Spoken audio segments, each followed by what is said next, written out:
All right. All right, so we're back. All right. So I've been reading this book. The Bridge at No Gunnery takes place during the Korean War.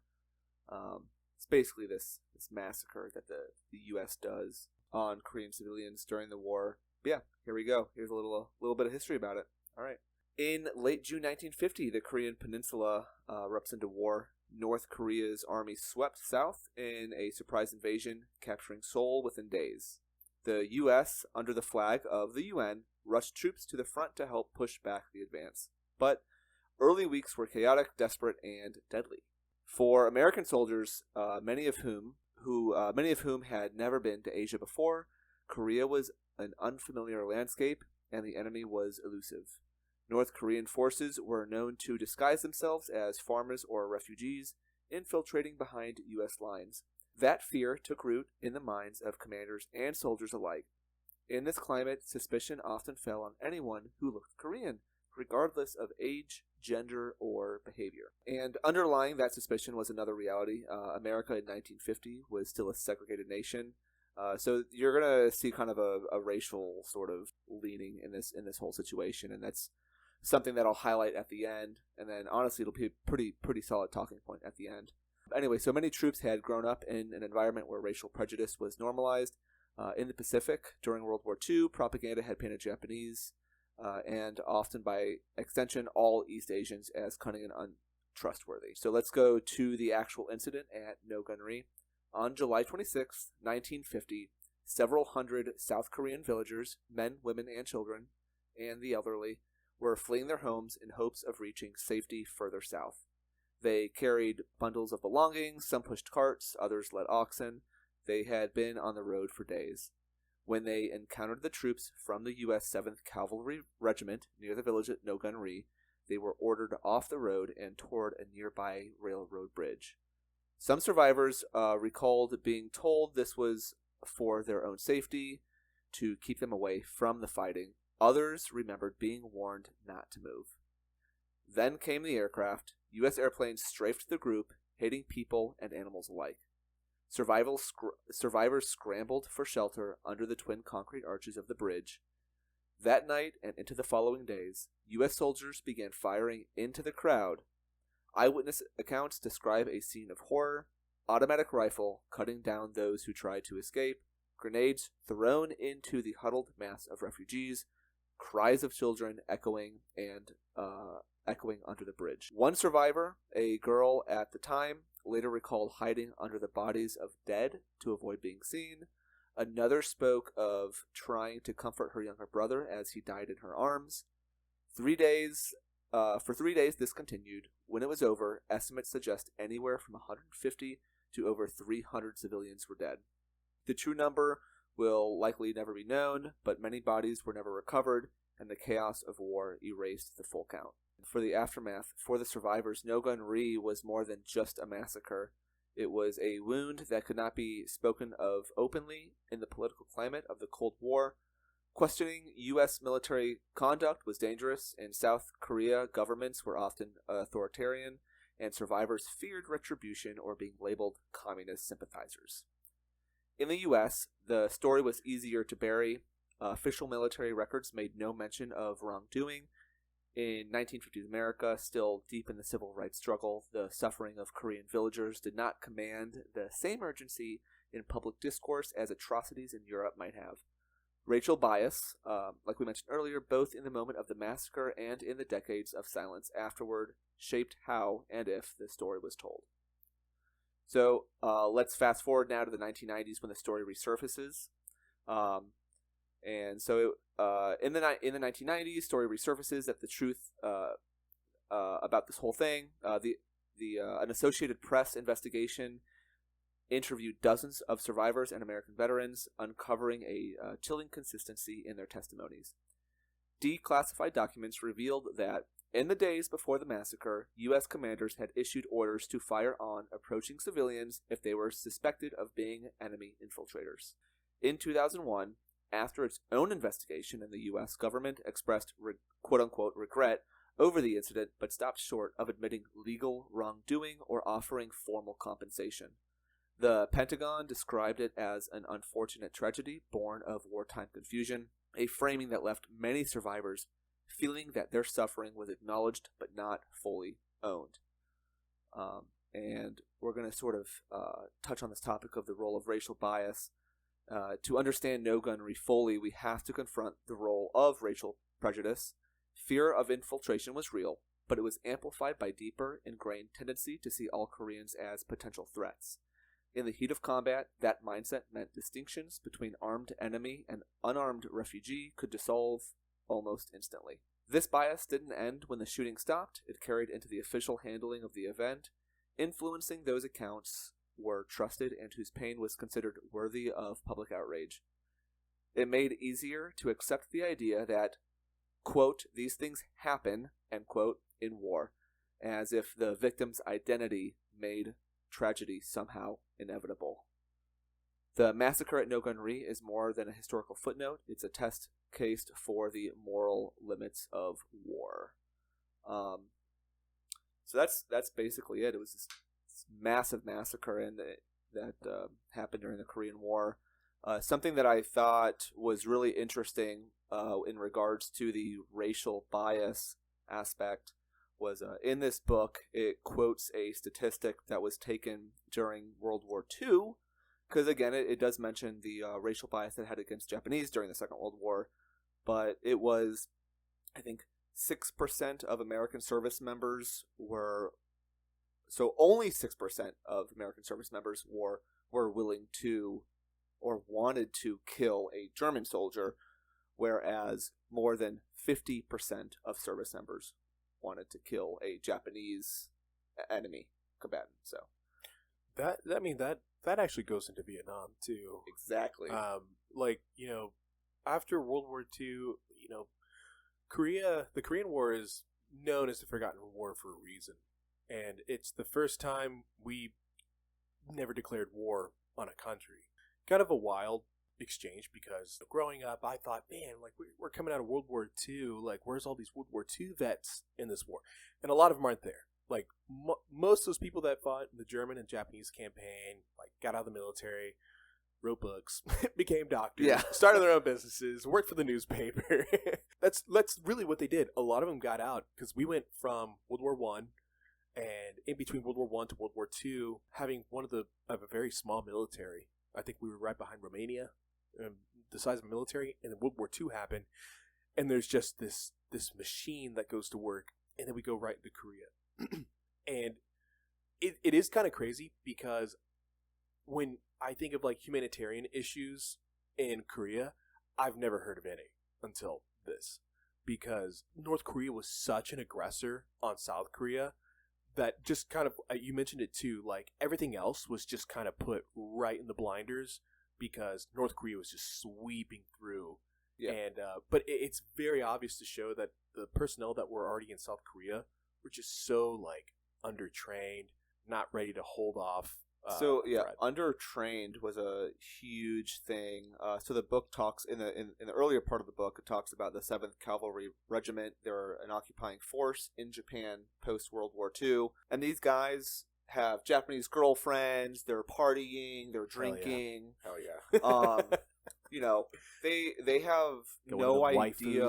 It's crazy to see the shift of the military. Yeah. In those few years between World War II and the Korean War. Oh yeah. So these guys that were part of the 7th Cavalry Regiment, that are the occupying force in Japan, are just partiers. They're going to the club every weekend. They're not in shape. They're not ready to go to war. And a lot of their training, when they do eventually go to Korea, is rushed, and they're not told the full truth. Yeah. So the book highlights one portion of their training that was completely left out, was like de-escalation, specifically with civilians. Okay. And what do we have in this massacre? It's killing of civilians. Yeah. So that portion is left out. Their training is rushed. They're told that they're ready. They're told that they're going to be fighting these villagers, the people that, it's a common phrase through many a war in the last 50 years that is people in mud huts, villagers, not educated, you'll be fine, just do what you're told, but they show up to Korea totally unprepared. And in fact, when the North Koreans initially invade, they totally take Seoul. Yeah. Which was unexpected. Yeah, Seoul's like right there too. But the fact was, but the fact was that they swept through Seoul. Yeah, and like, and that's the baffling part of that too, because like, North Korea was a conventional military, and obviously this is like the first time we've seen communism spread in Southeast Asia. Like, that was kind of like, the big thing is once the Soviets occupied Germany and they put up the wall, that was obviously the threat. But then Korea was like the first time we see the Red Terror starting to move through Southeast Asia, and just like you said too, like those, I heard about it when I joined the Marines. Like the Army could not hold Korea, but the Marines were the turning point in Korea. The invasion of Incheon. And so, like, obviously, like, there was a huge turning point in that war. Yeah, because this is all at the beginning. Right. Yeah. But, like, the craziest thing was that, just like you said, they had these soldiers anticipate fighting villagers. But, like, when up to this point have the Americans fought a guerrilla warfare up into the 50s? They haven't. Yeah. Not in Southeast Asia. So, like, it just like the book mentioned, and just like you mentioned, was that there's this racially biased opinion, really, from U.S. combat command, saying that, well, don't be worried about it because we can handle it because we're educated, and these people are not. They live in straw huts and they eat mud and rice. Like, it's absolutely offensive, and they had no idea what happened because the North Koreans came down with tanks, tons of tanks. And tons of artillery, and the Army didn't hold them. But and then also when they came into South Korea, the sort of like the temporary governments that they would set up, the South Koreans were not on their side. No. The Americans came in, treated the South Koreans terribly, just like they would the Japanese. Yeah. So the South Koreans obviously didn't side with them, so they were sort of sympathetic to the communist movement and to the North Koreans. So the Americans were not welcomed with open arms. Kind of crazy. Not really off subject actually, but one of the things is that especially during World War II, we had the Japanese population that lived in the United States, and a lot of them were put in concentration camps or American camps. And after World War II was over, they were released to the public, but a lot of them wanted to serve their country to kind of prove a point, and it kind of goes into like the whole Japanese honor system back in that day was just like, I need to prove to this country that I am a patriot. Yeah. And a lot of those Japanese ended up actually serving in Korea. Yeah, there's actually, I don't know if you've ever seen the Medal of Honor series on Netflix. There's a specific person who is of Japanese descent. I think his parents were in the like American camps for Japanese Americans, but he goes to earn the Medal of Honor during the Korean War, which is kind of crazy. But just like you said. Yeah, I mean, like, it is kind of crazy because I can't remember who kicked the Japanese out of Korea during World War II. Well, it was a Japanese colony, right? And then once they lost, it fell to the winners of the war, and so we essentially. We came into the South, the Soviets came into the North, and then which parallel? 39th parallel? 38th parallel. It was split, and then with the help of the communists, like Soviet communists, they invaded. I want to say the Chinese didn't want them to invade. So, because Mao Zedong didn't want to. I don't know too much about that specific portion of it. So Mao Zedong was all for the unification of a country because that's basically what he did with China. Because prior to, I think it was the Second Indochina War, which was like late 1800s. Yeah. That's when the Japanese took over the Korean peninsula. Yes. Prior to that, it was a Chinese Korea was never really like as far as I know, people could correct me on this. They were never like a fully independent country. They were always a colony. Yeah. But in the 1800s, they were a Chinese colony. However, there was a decent relationship between the Koreans and the Chinese, so they were left mostly unbothered, and they were okay with that sort of living arrangement. Okay. Obviously, no country really liked being under part of Japanese rule when it came to the anyone else's rule. When it came to the 1900s. Yeah. So that imperial Japan, nobody liked that. But the Koreans were pretty okay with their arrangement that they had with the Chinese. I mean, they've been through quite a bit too. Because even if you go back to like I think it's medieval, Genghis Khan with Mongolia, they occupied Korea. Yeah. And invaded Japan through Korea, and took a lot of Koreans to Japan with them. So that started the historical grievance between those two countries. So that didn't help. But then, obviously, when you bring the United States into the mix, like a country that barely existed, has such a very short time of existence, being seen as a liberator, and then them coming to your country as liberators, and then slowly occupying the country for whatever reason at the time, because there's no way of knowing that the communists were actually coming into South Korea, especially back then. Like, how the hell are they going to know that? Mao Zedong didn't really seem much of a threat to the United States because we were helping the Chinese kick out the Japanese during World War II. Was it they had the Flying Tigers or something? I can't remember the group, but they had U.S. Fighter pilots training Chinese fighter pilots to basically help fight the Japanese. And we had created an alliance with China that, like, we thought was like, man, hey, we got China on our side now. Like, dude, Stalin. Yeah, well, There's just a history of the U.S. funding and training our future adversaries, isn't there? Yeah. We just didn't know any better. I think at one point, Who are we funding now? Ukraine? Yeah. Oh my God! Okay. No. Mark it. Because we talked about it with the Mujahideen. Yeah, Ukraine and Israel. Yeah, friggin' Taliban. So we funded them, all right, and then we funded the Chinese, like you said, in the We helped 40s. Russia. Yeah. We did help Russia during World War II. World War II. Yep, during World War II. They were our bros. Yeah, We weren't always like. They were straight up. They They were were our friends bros. with Hitler for a minute. for a bit, but they ended up. We played being our bros at the end. during the Second World War. We played the relationship with Russia carefully. Yeah, Right, but their We whole knew motto that- of throwing humans at problems helped us because they lost a fuck ton of people. millions. Yeah. They- And that's why we didn't lose as many. They They did were what just like, we we got didn't. people. Yeah, they did what we didn't have to do. Yeah. Stalingrad. Well, that's what's crazy is the Battle of Stalingrad. Yeah. Totally unstrategic city. Yep. But you have Stalin's namesake city, right? That's it. That was the only It's a thing. Like, we're battle. gonna take It's a battle of pride, and Hitler only invaded Stalingrad as a fuck you to Stalin, and Stalin reacted the way that Hitler was expecting, and. How many people were killed? How many Russians were lost? I think in Stalingrad? that Because period, they I mean, during the quote-unquote entire won. was war, over a they had, million. what, like 40 million or something, right? I The couldn't entire tell you the world, population. pull it up.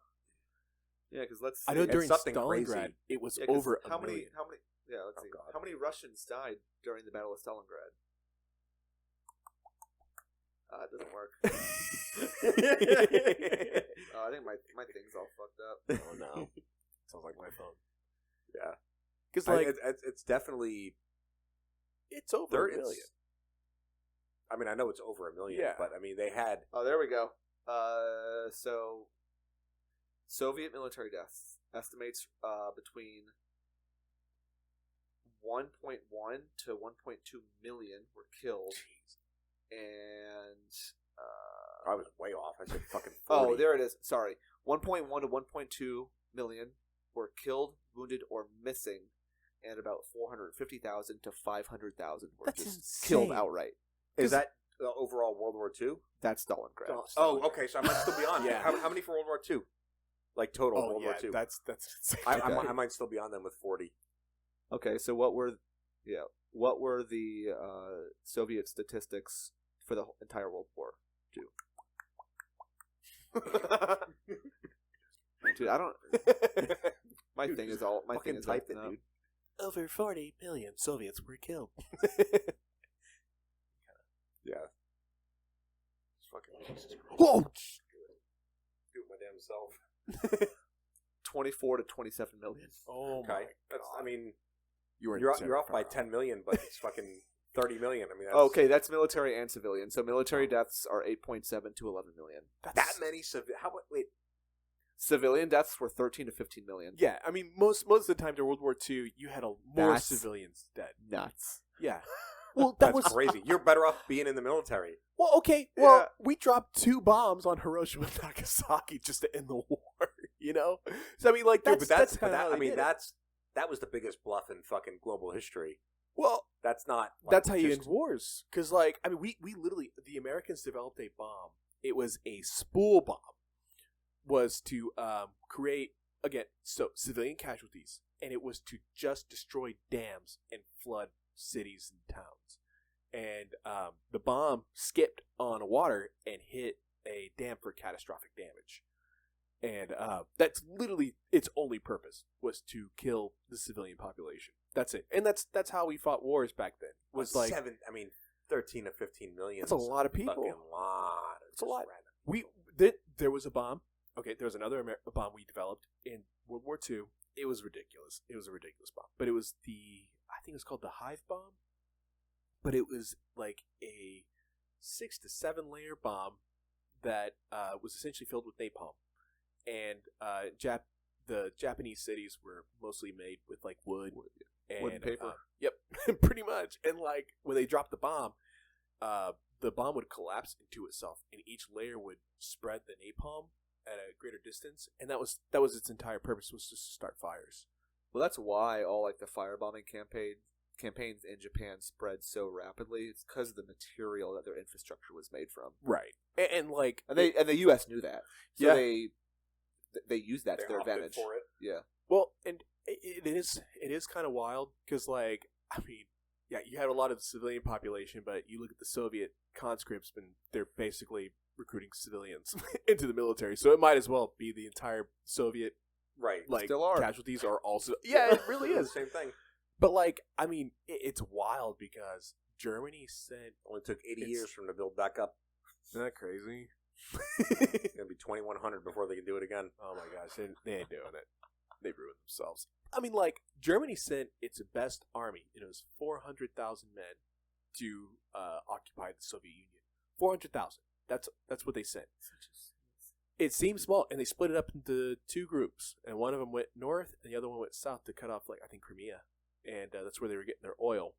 And Because this was so Germany told Stalin that they weren't going to invade Russia, and then this is when they did, right? Yeah. They're like, "Oh no, we'll have a little partnership arrangement." Oh, 9! yeah, don't worry about us. And then Hitler's like, "Nah, fuck that," and then invades Russia, and it was a total blow to the Russians because now, granted, Stalin was kind of playing his political game as he needed to, but they weren't expecting the Germans to invade Russia, and they were pissed. Yeah. Was that the one where they did it in winter? Yes. Well, so it was... Winter-ish? Yeah, this is late This is Stalingrad. Yeah, Stalingrad yeah. was during the Yeah. winter. Yeah, because he started the invasion late summer, going right into the fall, or maybe it might have been early fall, and then It goes into winter because the German troops were so used to this idea of blitzkrieg. It's a fast war, right? Yep. They win battles quickly. they're on their meth. Yeah. The meth supplies ran low. They're literally taking meth. Well, every time they go into like this offensive, they're expecting that they're going to win quickly, and they're not going to have to like hold a defensive line or anything. Yeah. Well, the Russians fought back, and of course they have the advantage. They have the home field advantage. They're used to their winter. They know how cold it gets. Guess what the Germans don't have? Any warming gear. They warming gear, but also their equipment. So a lot of like you have to figure like diesel shit. It if it's freezes. 40 degrees, like you have to plug So- the thing in. So they they're gotta spray ether in. so Yeah. their equipment Spark is plugs. failing in the extreme cold temperatures, but they don't have the proper warming layers. They don't have clothing Right. for the winter. Yeah, The Russians do. And with stuff getting wet, they're probably using like like cotton and Yeah. shit where like Yep. it gets wet and like you're gonna die. they get hypothermic states and frostbite. But and, I think the Americans had the same issue though too in same the Korean exact War. one. Yep. Also, same exact issue. we didn't have that. Those weren't conditions so that we fought in before. Marines, which is absolutely crazy So- because we did fight in cold conditions in Europe, but it's just like nobody talks to each other. Battle of the Bulge. Battle of the Bulge. Yeah. Yep. So there is Did your the wife get any of this? Yeah, she had a sip. Does she want this, or are we gonna just double it up? Text her and see. Or if not, we'll just fucking clean it. so there is a famous battle for the Marine Corps, and it is the Chosin Reservoir. Frozen chosen. Yeah, that's right. And it is tons of Marines being completely surrounded by Koreans and the Chinese. And ultimately, long term, the Marines lost the ground to the Chinese and the Koreans. But tons, they're dropping bodies during that time.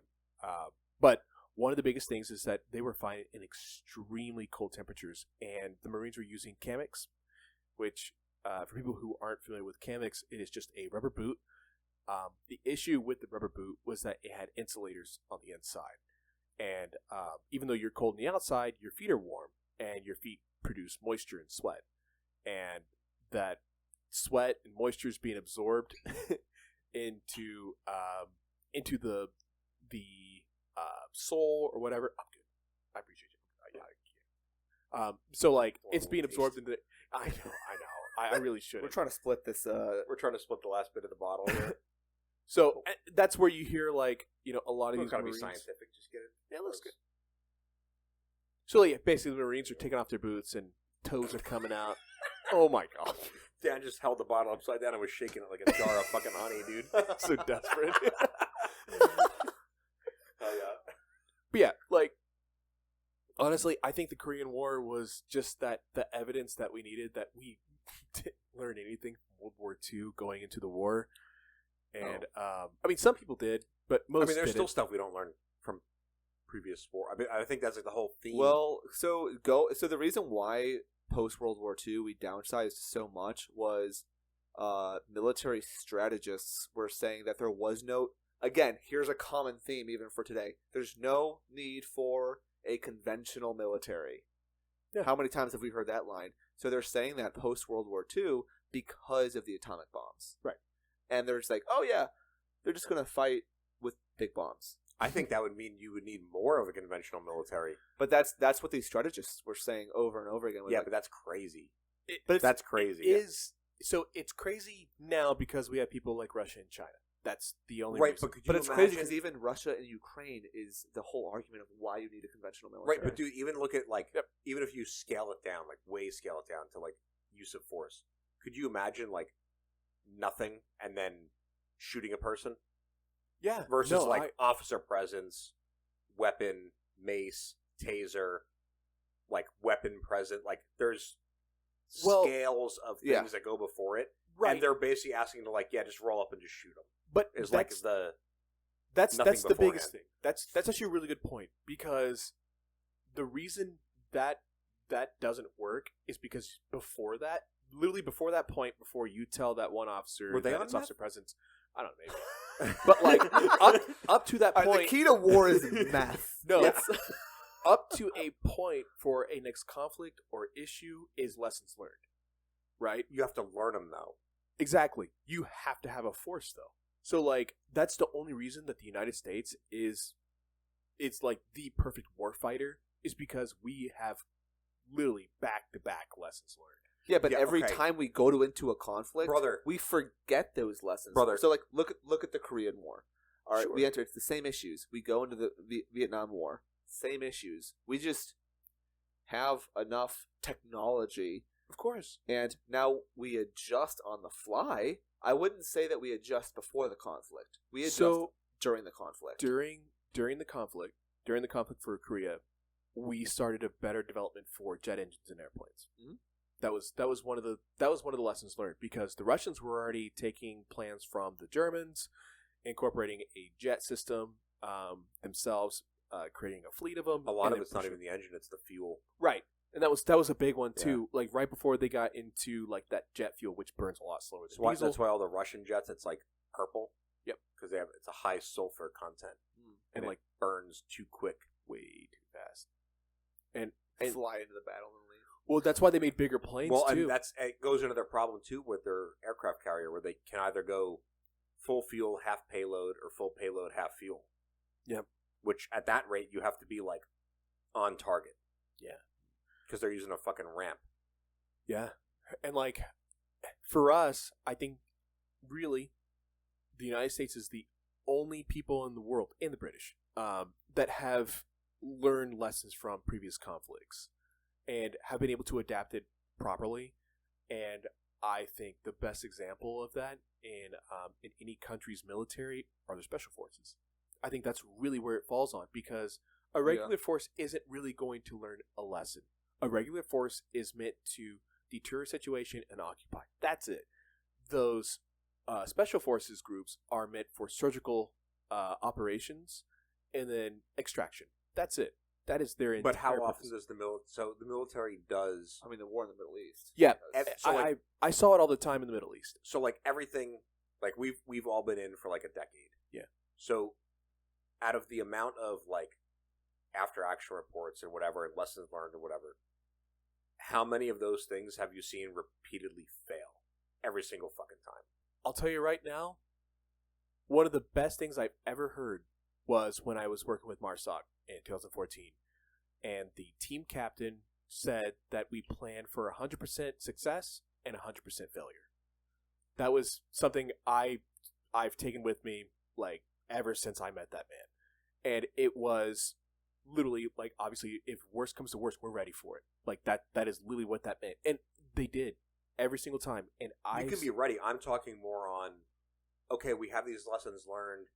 I mean, look at how much stuff we even do, and it's like, hey, we need to make sure we have funding for this and change this, and we have the proper equipment and training, and then it just never fucking happens. You're not gonna like my answer for this. You're not gonna like it, and I'm not saying anything. It's not a slight against you people. You people, what the fuck's that supposed to mean? You honkies, dude. No. So my nose. No. So what it is that we have a certain type of people, right? It's not sounding. Listen. Come on. We have a certain type of people that can handle more things than other people, and they are able. I'm not saying that it's race, but there are people in the world, and I look at it through special forces all the time. These people are very intelligent. I've worked with a lot of them. They're very intelligent. They have master's degrees. They speak multiple languages. They're engineers. They're electricians, and they're warfighters.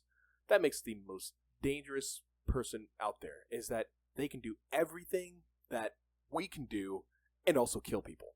So what part am I not going to agree with? Because right now you're just kind of hyping me up. So these people, you might be one of them. Holy hell! You still haven't identified the people. Yeah. So these people are people that. Dude, they could be any race, all right, by the way. I'm just letting you know right now. I'm not saying it's just white people. Holy hell. All right, we got it. I'm saying it's anybody. Race. But there are people that can take the physical stress and the mental stress, and they take it better than anybody else, and they are a minority of the population. I believe that I've literally met them. I was working with Army ODA, Navy SEALs, and MARSOC, and I mean, there was a guy that was as big as me, like literally same stature and everything. I'm like, oh wow, okay. How did you become MARSOC? And I'm watching this guy like do a max bench of like almost 500 pounds. I'm like, oh, all right, well, yeah, but that's maybe I'm not. Go back to my point of like, we don't necessarily take lessons learned and do anything with it. It's just kind of like a political, like, oh, like what can we learn? Right. And they say, oh, it's a good idea. We'll look into it, and they just don't. You guys kind of took me off to the side there. No, you took yourself off. No. You went after me. Yeah, we were heckling them for a little bit. I definitely got heckled. I believe that when we come to lessons learned, that the lessons that are actually learned are people that actually can handle those lessons being learned, and that people like us, and I hate to say it, we're just normal people. Right. We fit the normal statistic for most people. We don't learn anything because we are not the movers and shakers. I don't know about that, though. There's been a lot of things where I've been like, hey, if we can figure out a way to, like, get funding for this equipment or get training or send people to whatever, like, it would make this so much easier. What this comes, I think what a lot of this change or lessons learned comes down to is, does the organization you're working for have the funding No. to do it? And when you're a conventional force, the organization does not have the funding. So be honest, It's bureaucratic, Right. and to get anything passed to allow the funding to do it or allow any policy changes that accelerate change, it just doesn't exist. I mean, like, So- like DevGroup, they always had neat shit coming in. of course, well, Because they're they a development have a limitless people. budget. Right. They're literally meant for development of new technologies. Right. But at the end of the day, what you really have to ask yourself is, am I one of those important people? That's really what you have to ask. But, I mean, even look at how much stuff we'll ask for, and it doesn't cost anything. There's a lot of stuff I ask for, and it costs literally nothing. It would be, hey, we need time to do this. So and they're like, oh, that's a great idea. And then Yeah. I've been here fucking 6 years. So that goes back to my Never statement, and I'm gonna stand on this. If you are part of a conventional force, your biggest limiting factor is budget and bureaucrats. Yeah. That's well, it. And on top of that, on top of the budget and the bureaucrats, for the people that are the sword, right? We'll say that they're the sword. Mm-hmm. They need a shield. So they are looking at the people in this group.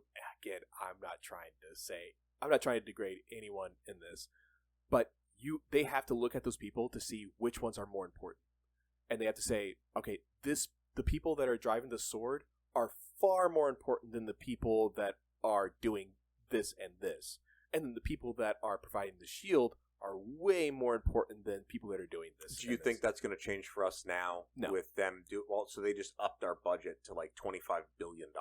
Yep. Which, I promise you, like military wise isn't much, but for DHS, it's a fuck ton of money. We I are understand. not going to see that because I no. yeah, we're not. Where do you think that's going to go? I'll tell you exactly where it's going Other to go. than the cutters that they're making, that they broke the other ones. It is going to people that support special operations. I'm telling you but right what now. special operations do we do? I can't tell you. We don't have any. Well, We don't have any. They're going to tell you that they are. They're not. They're not. so think about who's a sword. Who's a sword? Who can shoot missiles? Who can? I'm talking DHS. I'm talking about our budget that we got. So for speaking along the lines with DHS, I'm not going to be super knowledgeable on it, but I think what a lot of that is the shield portion, right? So like we're thinking of, like, you know, if we're looking at lessons learned, we're looking at conventional military, we're looking at the defense of our homeland, Right. So we're thinking shield. Who are the most important parties in these people? And I think it's the ships. I think a lot of it are ships. It is a floating building with a bunch of weapons on board, and it can keep X amount of people on board.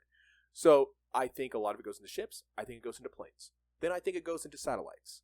I think a lot of that goes into overhead. It's like establishing that good communication, providing that good visual for everybody to see, and then those members that support that. I think that's exactly where it goes into, and that is the shield for DHS.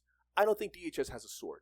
I honestly believe that. I think that the Department of Defense provides the sword, and they provide a different layer of shields. But when it comes down to the people that get the most money, it is, again, I'm not trying to offend people when I say this, but it is the people that matter. It is the people that are dangerous, that actually create results, and I think that it really comes down to that power that is on their shoulders. So, special operators, the warfighter, the different level warfighter.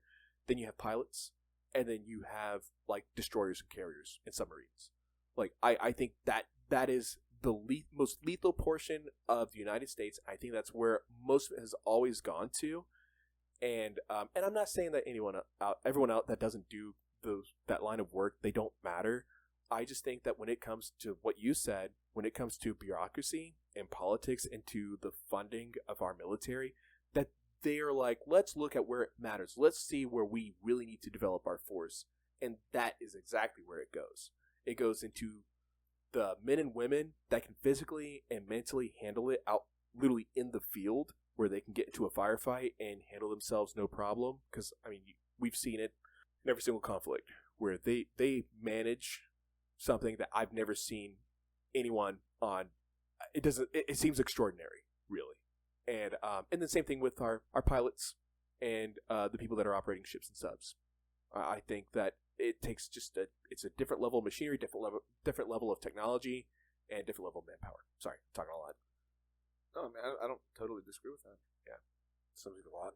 It is, but I think that when we look at our adversaries, they're doing the same thing. They're doing the exact same thing, and they're thinking, where can we look the scariest to our adversaries? Where can we make our enemy think that we are way more dangerous than they are? And I think now it's the development of hypersonic weapons and going into artificial intelligence and utilizing it for defense and offensive military strategies. Yeah, I mean, you're seeing a lot of different countries fund militarily into like AI programs. You have Trump putting a bunch of money into AI. It's a new Cold War. China, the government Russia, got Ukraine. like 10% intel recently. I'm not sure. Yeah, so the U.S. government got a stake of 10% of the company Intel. They now own. Dang.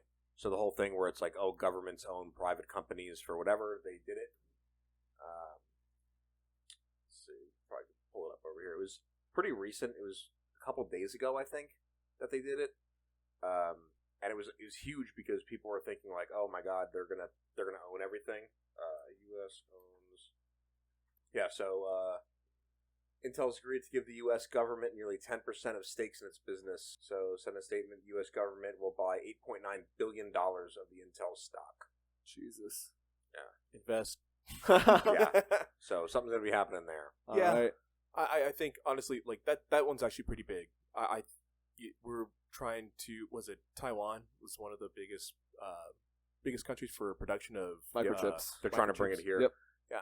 Yeah, well, Taiwan's trying to bring that production to the U.S. to avoid tariffs. Yeah. That was a big arrangement, right? So Trump threatened. This was at the very beginning of January and February, where he's threatening all these different countries with tariffs and pretty much starting his trade war. You had some countries like Taiwan say, "Oh, we'll play ball. How about we'll bring some of our production over to your country and we'll make a deal out of this." And Trump was on board with it. Taiwan was cool with it. They're chill. And so they're gonna. I don't know if any production has started or any infrastructure plans. Takes a while. Yeah, I mean, I don't know what's been started. It's like 10 years for those chips for them to make the factory. And yeah. Well, I'm saying like even like have they put a foundation down? So they have for a factory. I know that there's For a couple. building?